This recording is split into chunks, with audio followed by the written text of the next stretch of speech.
बंद कर लो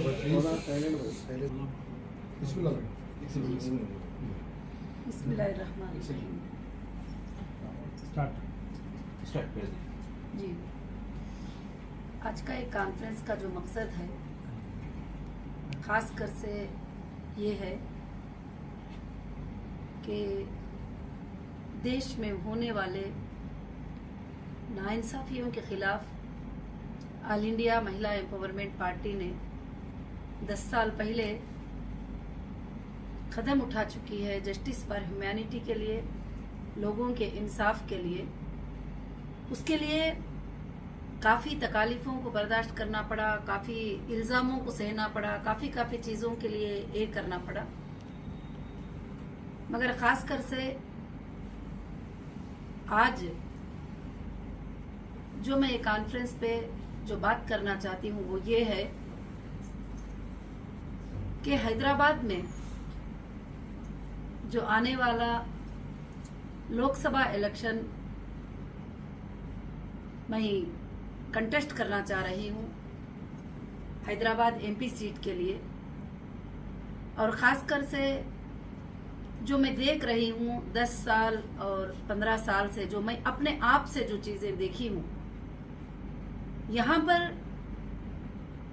डेवलपमेंट के लिए, हमारे यूथ के डेवलपमेंट के लिए, महिलाओं के डेवलपमेंट के लिए जो काफ़ी कमी है उसको दूर करने के लिए ये इलेक्शन में कंटेस्ट करना चाहती हूँ। और दूसरी बात यह है कि इस इलेक्शन को कंटेस्ट करने के लिए लोगों के अंदर 10 साल पहले ही खौफ आ गया था। आप सब इसको जानते हैं कि कई तरह के एफआईआर किए गए, कई तरह का अरेस्ट किया गया, कई तरह से हमारी कंपनी को डैमेज किया गया, कई तरह के इल्जामें लगाए गए।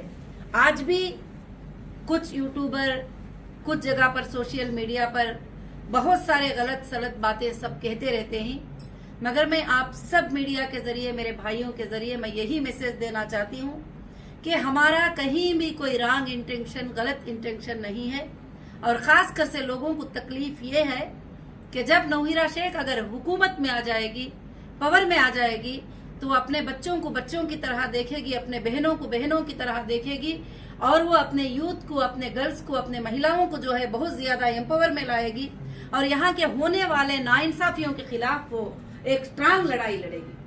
क्योंकि मैं देख रही हूँ कि यहाँ पर पुलिस कभी किसी इंसाफ के तहत नहीं जाती।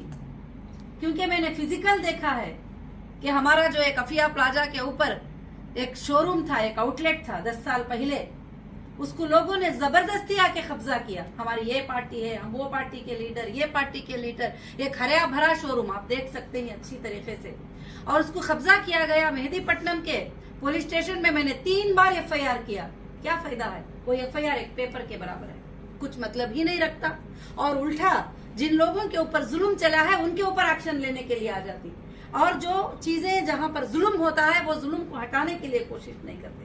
आज मैं इसलिए ये बातें बताती हूँ कि मुझे कभी किसी वक्त में भी ये बातें सुनाने की जो है जरूरत पड़ती थी तो मैं वक्तन ब वक्तन सुनाती रही, मगर मैं इसलिए सुनाना चाहती हूँ कि आज यहाँ कई मुसलमान इस तरह से हुकूमत के नीचे जो है दबे हुए ही और सिस्कियां ले रहे हैं, उनको इंसाफ नहीं मिलती है। कई घरों पे कब्जे है, कई प्रॉपर्टियों पे कब्जे है, जो ताकतवर जो पॉलिटिशियन है वो कब्जा करके बैठ गया है अच्छे अच्छे गरीब लोगों के। मेरे पास 100 से ज्यादा, 1000 से ज्यादा केसेस ऐसे आते हैं और बताते हैं कि आप हमारे घर पे कब्जा हो गया है, हमारी प्रॉपर्टी पे कब्जा हो गया है, यहाँ फलाने जगह पे कब्जा हो गया। मैं बोलूँ कि तुम लीगल क्यों नहीं जाते, तुम जाकर एफआईआर क्यों नहीं करते, तुम बताते क्यों नहीं? आपा इंसाफ कौन करेगा हमारे?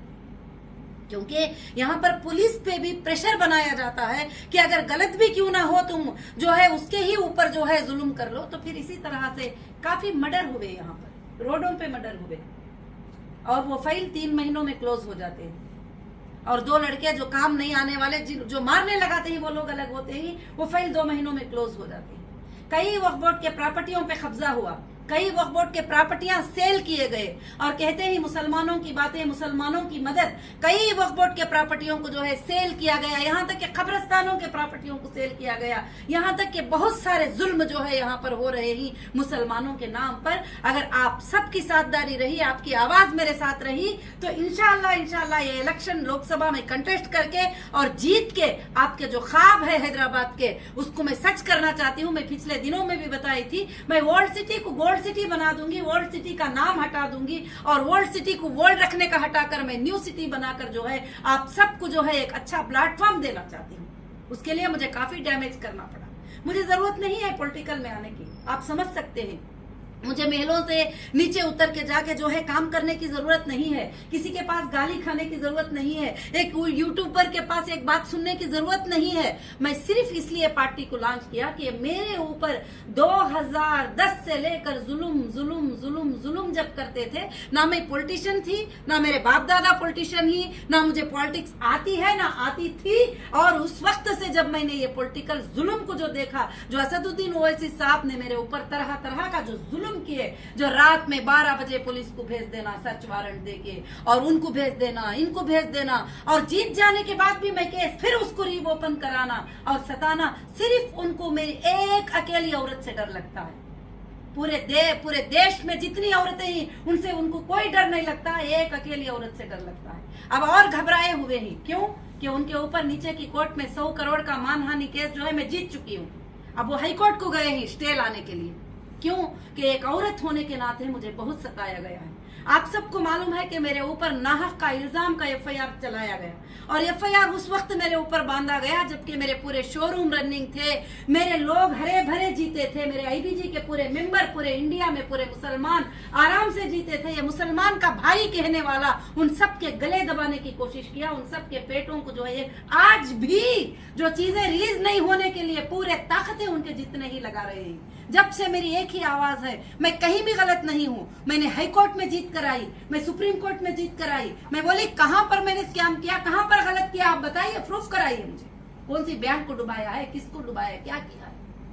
आज मैं ये बात बताना चाहती हूँ, मैं ये इन जुल्मों को खत्म करने के लिए मैं हैदराबाद का इलेक्शन लोकसभा का एमपी का मैं कंटेस्ट करना चाहती हूँ। जीत हार तो अल्लाह के हाथ में है, मैं आप सबकी इंसाफ के लिए आवाज उठाना चाहती हूँ इंशाअल्लाह। और वैसे जी एमईपी महिला empowerment party, justice for humanity, people act में नेशनल पार्टी रजिस्ट्रेशन है। इंशाअल्लाह हमारी पार्टी टोटल इंडिया में भी जहां पर एस्पिरेंट अच्छे आते ही वो कंटेस्ट करने की कोशिश करेगी और यही पार्टी से कंटेस्ट करेंगे। जैसे बेंगलुरु में भी हम 2018 में 224 सीट्स पे असेंबली इलेक्शन कंटेस्ट कर चुके थे। जब मुझे यहाँ पर तेलंगाना में आके अक्टूबर 10 को मैं अनाउंस करती हूँ कि मैं ये तेलंगाना के 119 सीट्स पे जो है असेंबली इलेक्शन कंटेस्ट करूंगी। 10 अक्टूबर को मेरा फेसबुक आप देख सकते हैं, उसमें मैं कंटेस्ट करने का कहा और मुझे करंट से 14 अक्टूबर को अरेस्ट कर दिया। अगर आप जीत जाते तो मैडम क्या अवेयरनेस लाएंगे हैदराबाद की? मैं जीत जाती तो मेरे हैदराबाद के हर बच्ची के स्कूल की फीस फ्री होगी। हर बच्चे की फीस एलकेजी से लेकर 10 तक मैं फ्री करूंगी और किसी माँ बाप को बच्चों को पढ़ाने की फिक्र नहीं, पूरी पढ़ाने की जिम्मेदारी मैं ले लूंगी। और मेरे हर बच्चे को जो जॉबलेस होकर घूम रहा है मैं उसको जॉब दिलाऊंगी। और जो बच्चा जो बाप ऑटो ड्राइवर, बच्चा भी ऑटो ड्राइवर, उनका बच्चा भी ऑटो ड्राइवर, मैं उनको पढ़ाकर बड़े बड़े इंजीनियर और डॉक्टर बनाना चाहूंगी।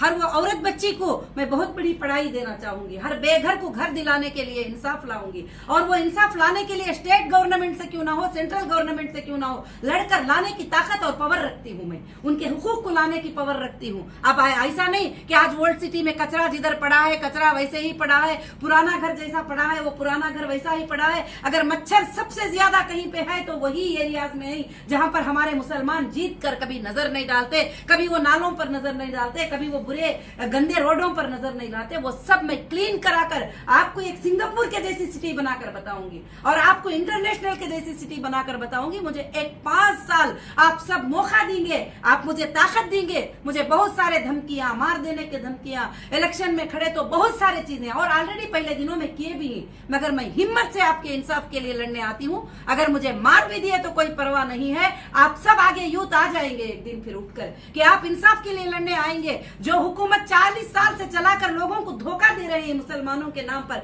उन सबको हटाने के लिए मेरे नौजवान बच्चे और मेरे भाई और बहन सब के सब उठकर आएंगे तो मैं ये इलेक्शन जरूर कंटेस्ट करूंगी। आज का प्रेस कॉन्फ्रेंस का मेरा यही मकसद है कि आप सब मेरे साथ रहेंगे तो मैं लड़कर जरूर ये इलेक्शन जीत कर आपके लिए वर्ल्ड सिटी को मैं गोल्ड सिटी बनाऊंगी। यही मेरा वादा है। गोल्ड सिटी बनाने का मतलब तुम्हारे घरों में खुशियां, तुम्हारे बच्चों के घरों में खुशियां और तुम सबको आगे बढ़ाने के लिए मैं कोशिश करूंगी। मैडम, जैसा कि हीरा ग्रुप जो है तमाम जो है हैदराबाद सिकंदराबाद में यहाँ तक कि जो है इंडिया लेवल पे काफी बदनाम कर दिया उसको, तो आपको ऐसा क्यों लग रहा है कि आप हैदराबाद के हम आपको जिताएंगे बोल के? देखिए, जो बदनाम कर रहे हैं ना वो सिर्फ 10-15 लोग ही, जो मुझे प्यार करने वाले करोड़ों के लोग ही, उनको भी आप एक बार चेक करिए। और 10-15 लोगों को सैलरी देकर बिठाया गया है यूट्यूब के ऊपर, 5,000, 10,000, 6,000, वो सब हमको पता है। और वो बदनाम करने वाले, सुनिए ये बात भी, जब सवाल करे तो पूरा जवाब सुनिए आप। अब देखिए और जवाब भी सुनिए। वो जो लोग बदनाम करते हैं ड्रग्सी हैं, रेपिस्ट हैं, और जो बदनाम करते हैं बैठ के गुंडे ही गलियों के, आप पूछिए मेरे रियल मेंबर्स को मैं क्या हूँ, वो बताएंगे। उनको 20 साल से मैंने क्या लाइफ दिया था और जिस दिन मुझे अरेस्ट किए थे उस दिन वो कितने खुशहाली में थे वो भी पूछ लीजिए। आज भी मैं अगर बेअमानतदार हूँ, मैं कहीं पर धोखा देने वाली हूँ कभी यही, तो वो कोर्ट्स बताएंगे, लोग नहीं बताएंगे। और इंशाल्लाह मुझे उम्मीद है कि हैदराबाद की आवाम मेरे साथ खड़ेगी। मेरे साथ जुल्म हुआ सो बच्चा देखा है। मुझे कोई पार्टी से अलायंस करके इलेक्शन में खड़ेंगे? देखिए, मैं अभी फिलहाल तो अपनी पार्टी से अनाउंस की हूँ। जो पार्टी ये कहेगी कि हम तुम्हारे मैनिफेस्टो में तुम्हारे साथ हैं, ये लोगों को साथ देने के लिए हम साथ हैं, जो तुम चाहती हो वो हम करने के लिए साथ है, तो फिर उस पर सोचा जाएगा। आप इंडिपेंडेंट नहीं तो मैं अकेली ताकत रखती हूँ आप सबको मदद करने के लिए। पहले सिंगल मेंबर करेंगे आप तेलंगाना बोल के? जी, तेलंगाना में जो अच्छे एस्पिरेंट दूसरे जगह आ जाएंगे, हमारे पार्टी से उनको टिकट मिलेगी, मगर मैं खास हैदराबादी कॉन्स्टिट्यूंसी असदुद्दीन ओवैसी के ऊपर मेरी फाइट रहेगी। पुराने मैडम आपके जो केसेस थे खत्म हो गए? जी, सुप्रीम कोर्ट में पूरे केसेस जो है जमा है और बहुत सारे केसेस को हाई कोर्ट ने यहाँ पर खत्म किया है। और दूसरी बात, ये पॉलिटिक्स में आने के बाद जब दुश्मना हमला करना शुरू करी तो केसेस का सिलसिला जारी भी रहेगा, खत्म भी होगा, वो कोर्ट देखेंगे। और हम इंसाफ के लिए, जस्टिस के लिए फाइट करने के लिए देखेंगे। जो चीफ मिनिस्टर बन जाते हैं उनके ऊपर भी 100 केस होते हैं, क्योंकि जब रेवोल्यूशन लाना चाहते हैं तो दुश्मन भी उनके जो है 1000 बन जाते हैं, तो वो कुछ मतलब नहीं रखता। और केसेस क्या है आप सबको मालूम है, पेटी केसेस है, बेकार के 50,000 देना है, 7,000 देना है। मगर हीरा ग्रुप क्या है, कितना इनकम टैक्स पे करी है, लोगों को कितना पेमेंट दी है, कितने अच्छे काम करी है, कितने कॉलेजेस बनाई है और कितने बच्चों को पढ़ाई के लिए प्लेटफॉर्म खोली है, ये पूरा इंडिया क्या पूरा वर्ल्ड जानता है। एमआईएम्स के अगेंस्ट ठहरने की वजह कुछ जिद है आपकी या फिर? हाँ, जिद है क्योंकि एक औरत होने के नाते, एक उनकी बहन होने के नाते जब वो आगे बढ़ती है तो उसको दबाने के लिए, उसका गला दबाने के लिए तरह तरह की जो कोशिशें की हैं उस पर भी मेरी जिद है। और दूसरी बात जो है कि एक औरत को सताना क्या होता है वो तो मैंने कोर्ट्स में, लीगल में मैंने बता दिया है। मैं पीछे नहीं गई हूँ, मैं पीछे नहीं भागी हूँ कहीं पर भी, वो मैंने बता दिया है। आज जब पार्लियामेंट में महिला की रिजर्वेशन जो बिल थी, 34% की बिल, आप सब जानते ही उस बिल के जरिए कितने महिलाओं को हक मिलेगा, कितने महिलाओं को ताकत मिलेगी। मगर सारे देश के एमपीओ ने उस पर वोट किया, मगर एमआईएम के पार्टी के 2 एमपीओ ने उन महिलाओं को वोट नहीं किया। मैं उम्मीद रखती हूँ कि अब हैदराबाद की कोई भी महिला जो है उनको वोट नहीं करेगी। मैडम, एक छोटा सा सवाल है, आप जैसा बता रहे, मैं काफी केस मेरे ऊपर डालने के बाद मैं जो है सबसे जीत के आगे ही बोल के, फिर आप जीतने के बाद में प्रेस कॉन्फ्रेंस क्यों नहीं रखे? और दूसरी बात यह है कि काफी लोग जो है हीरा ग्रुप वाले हमारे पैसे लेके भाग गए बोल के बोले, तो आप उन लोगों के जिसके भी मतलब जो भी मतलब पैसे लिए या नहीं लिए वो तो अदरवाइज है, मगर जिस किसी को भी आप जो क्लीन करे बोल के बोले उसके बारे में कोई प्रेस कॉन्फ्रेंस? देखिए, एक बात, सुप्रीम कोर्ट ने ऑर्डर दे दिया एसएफआईओ को और सुप्रीम कोर्ट ने कहा कि आखिर नोटिस दे दो, जो भी कस्टमर है वो वहां पर ऑफिस पर पहुंच जाए। मैं तो नाम आम हूँ, वहां कोर्ट स्टेप ले ली है।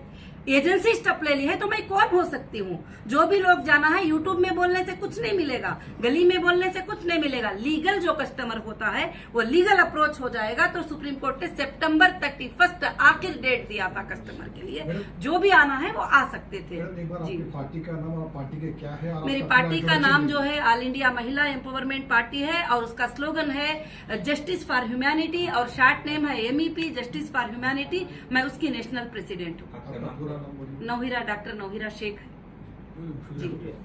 Thank you so much.